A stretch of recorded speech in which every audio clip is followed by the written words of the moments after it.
Imaginez des voitures autonomes qui communiquent entre elles. Vous ajoutez à cela une voiture autonome qui va être malveillante. En fait, on peut créer des modèles d'intelligence artificielle qui vont permettre de détecter ce comportement malveillant.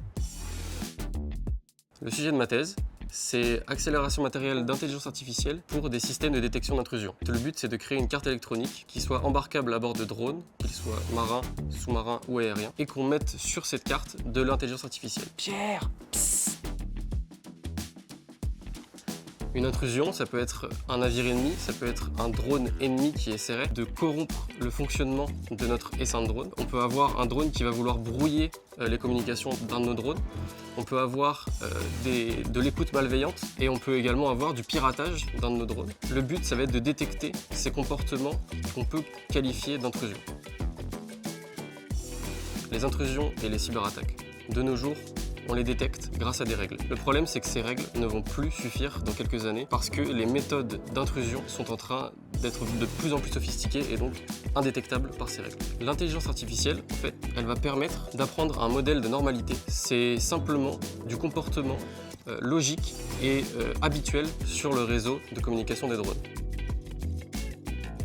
Le problème de ces algorithmes, c'est qu'ils sont très gourmands en termes de calcul et en termes d'énergie. Le but, c'est de développer du matériel qui soit adapté au calcul d'intelligence artificielle. Pour pouvoir utiliser ce matériel dédié qui sera ajouté au processeur, en fait, on va utiliser une architecture bien précise de processeur qu'on appelle RISC-V. Hey, psst.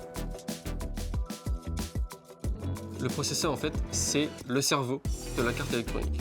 Il va falloir trouver une architecture qui soit personnalisable pour qu'on puisse permettre à ce processeur d'être efficace. Il faut optimiser les calculs que l'on va réaliser sur le drone. Et c'est pour ça qu'on a choisi l'architecture RISC-V qui répond à tous ces critères. On va allier de l'intelligence artificielle, on va allier de la cybersécurité, qui est un domaine qui m'attire particulièrement.